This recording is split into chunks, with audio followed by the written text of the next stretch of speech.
There are two special rules that we will be learning in this video. And the first of that is castling. Castling is a special move in chess which you can do once in a game. It's a move between the king and the rook. And you can do it once in a game.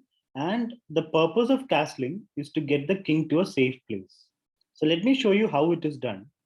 So let us say at the beginning of the game, this is a position, right? So let's say we move the pawn. Let's say he also moves a pawn. Let's say we bring out a knight attacking this pawn. Let's say he defends it. And now maybe bishop out. And he also brings the bishop out. Now, as you can see, there is nothing between the king and the rook. And the king and rook have not moved yet. In such a position, you can move the king 2 steps and put the rook right beside the king on this side. That is what we call castling. It's something we can do at any point of the game, but you can only do once in a game. So here we would try to do castling as early as possible so that our king is safe. Now king is in the middle at the beginning of the game. It's in the way of things. But once you do castling, the king is safe tucked away in a corner. So purpose to save the king, give more protection to the king, and also to activate your rook. Now your rook is more active than in the corner. And when can you do castling? Anytime during the game, but the king and rook should be in their original squares without having been moved, right? And the king should not be in a check. For example, imagine a position like this.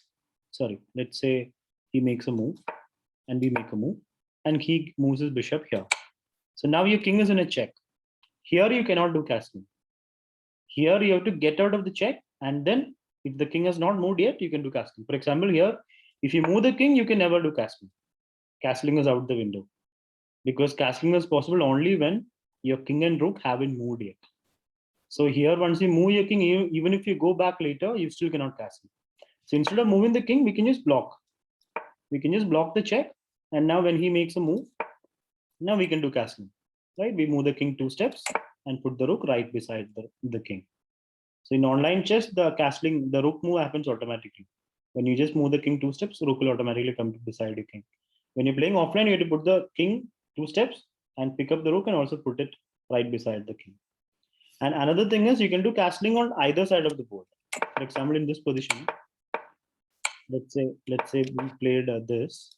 He moves here. We bring out a bishop. Let's say he moves a pawn. We bring out a knight. He moves a piece and we move the queen. Now the king and rook are not blocked by any other piece, right? So here you can even castle on this side. You can castle the queen side. This is the queen side. This is the king side of the chessboard. So even here it moves only 2 steps, not 3. There is more space. It doesn't mean that you go 3. We just go 2 steps.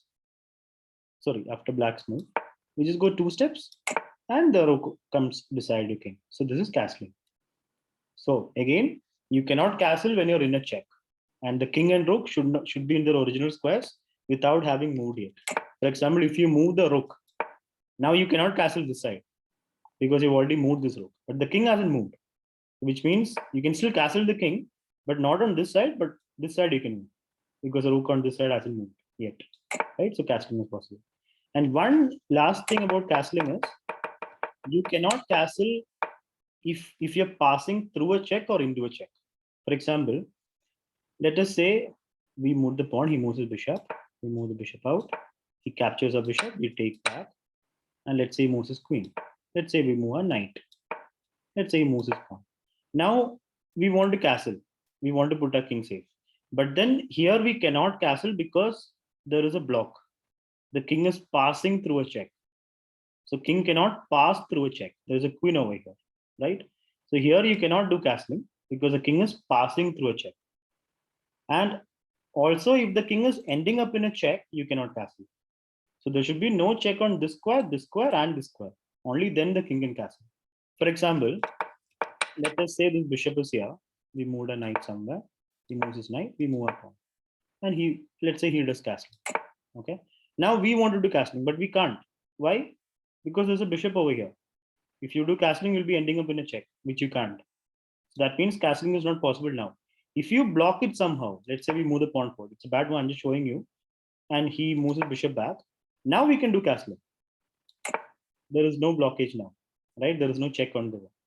So there are certain rules for castling, mainly that the king and rook should not have moved before, and The second rule is there should be no check on the way, right now, and also when the king gets into the last square. So there should be, king cannot pass through a check, king cannot be in a check, and king should not end up in a check when you do castling. As a general rule, we try to castle at the beginning of the game after taking out a knight and bishop, and as soon as possible, we get the king out of there to the castle. It's not that it's 100% safe over there, but it's still safer than being in the center, and it also activates the king. And you can only do castling once in a game, either queen side or king side.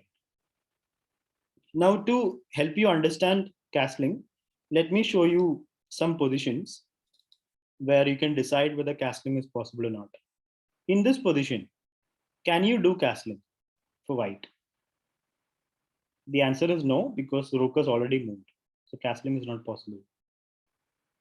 What about this position? Can white do castling? Definitely not. There is too much traffic there. So the king can't move anywhere. So no castling. I mean, king can't move towards the side. What about this position? Can the white king castle? Yeah, the king hasn't moved, the rook hasn't moved, and there is nothing in between, and there's no check for the king here, here, or here. So that means we can castle. We move the king to g1. What about this position? Can the white king castle? This might be a bit tricky. Answer is yes. White can castle on this side, on the queen side.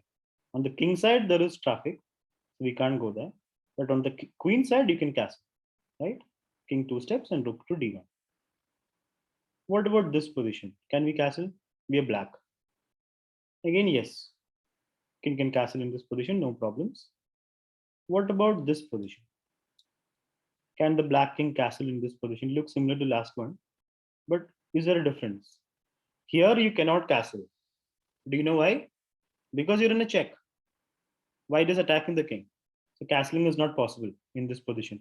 You have to block the check, and then after that, next move, maybe you can castle if the king is no longer in check. But if you move the king, you can't castle. What about this position? Can we castle? Can the black king castle? Yeah, there is no problem. There's nothing in between. So castling is possible. What about this position? Can the black king castle in this position? If you've understood castling and its rules, you will get the right answer with this one. We cannot castle because there is a rook in the way. So king cannot pass through a check. So castling isn't possible here, right? So now let's come back to our chessboard. So we've understood castling properly, right? So in our games, we should just take out our pieces in the opening, in the beginning, and then we should get our king to its castle. We move the king 2 steps and castle so that it is safe. Now, the second special rule that we're going to learn is called en passant. Let me spell it out for you. It's a French term. So it's spelled En, it's two words, ENPASSANT, and it's pronounced en passant. So this is a special rule for pawns. So let me give you an example. Okay, so let's say this is the position. Now, it's en passant is a rule involving pawns. It's only for pawns that this rule applies. It can be applied anytime in the game. So it happens basically when a pawn passes by your pawn. En passant means in passing. So for example, let's say we move up on 2 steps. Let's say he moved something else. We moved up on again. Now, if black plays this pawn 2 steps, remember 2 steps. If he moves it 1 step, we cannot do en passant. If he moves the pawn 2 steps and passes by your pawn, then your pawn can capture this pawn as if it is over here. So we can do this. So sorry, let me just set up the chessboard. 1 second. Yeah. So let's say we move this, he moved here, we moved here, and if he moves the pawn 2 steps and he's passing by your pawn, then you can take it. This is en passant. If a pawn passes by your pawn and if it moves 2 steps, only then you can do en passant. Like here, it moved 2, so you can take en passant. Or if this pawn moves 2 steps, it passed by and it moved 2 steps, so you can take it. So en passant is possible at any moment of the game, not just the beginning, but it's only applicable when a pawn moves 2 steps, which a pawn can do only if it's in the original square, right? And the opponent can also do it to you. For example, let's say black made a move. We made a move and black pushes a pawn. Here, if you move your pawn 2 steps, he can take it. But one important thing is, pawn passant is possible only in the immediate next move. Like here, if black makes some other move, let's say here, and we made some other move. Now he cannot take on passant. On passant is available only in the immediate next move. So if you want to do on passant, you have to do immediately after the opponent moves 2 steps. So if we moved up on 2 steps, if he wants to take it, he can take it on passant. But if he makes some other move, he cannot come back and take it later. So here he can take it. Our pawn moved 2 steps, passed by his pawn, right? And it's only applicable when a pawn moves 2 steps. For example, here, if he moves a pawn, we move 2 steps, and if he moves his pawn here, we can't take on passant because that pawn moved only 1 step. It just passed by. It did not pass by and move 2 steps. So only when it moves 2 steps, you can take. For example, let's say move a pawn forward. If he moves his pawn 2 steps, again you can take it. You can take on passant. So it looks a bit weird. When we learn pawn moves, we learn that pawn goes straight 1 step, captures diagonal 1 step. Here it's as if it's capturing air. But that's a rule. If any pawn passes by your pawn and it moves 2 steps, you have the right to take on passant. It's up to you. You can or you need not. It's up to you. If you want to, you have to do it immediately in the next move. You can't wait one move and later you cannot do it. So let me just give you a few examples to help you understand en passant. In this position, you can see the last move being highlighted with an arrow. Can white take en passant over here? Yes or no? The answer is yes. The pawn moved 2 steps, so you can take it on passant. Here, can white take this pawn on passant? No, the pawn has only moved 1 step, so we can't do on passant. What about here? No, because the pawn again just moved 1 step. We can't do on passant. What about here? The last move was this pawn. Can we take this pawn on passant? No, because he did not move this pawn just now. He moved it before. En passant is possible immediately after a pawn moves 2 steps. So his last move was not this pawn. He moved something else. So we cannot come back and take this now because the move already happened before, right? En passant is available only in the immediate next move after a pawn moves 2 steps. So here you can't. What about this position? Can black take en passant? Did the pawn move 2 steps? Did the pawn pass you? Yes. So we can take en passant. Free pawn. Here, can black take en passant? No, it moved past you. It moved past you 2 steps. It moved 2 steps, but it moved beyond you. So here you can't do en passant. That's not how the rule works. What about this position? Can black take en passant? Yes.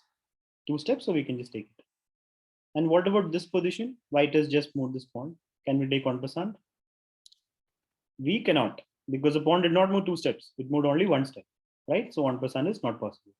So these are the two special rules which you have to understand to play a game of chess properly. One is castling, which you're supposed to do as early as possible in a game, and the other is en passant, which is at your availability. Like whenever pawn moves 2 steps and passes you by, you have the option of taking it en passant. If it's a free pawn, we'll take it. If it's just an equal exchange, it's up to you. You may or may not take it. So these two rules will help you play the game a bit better.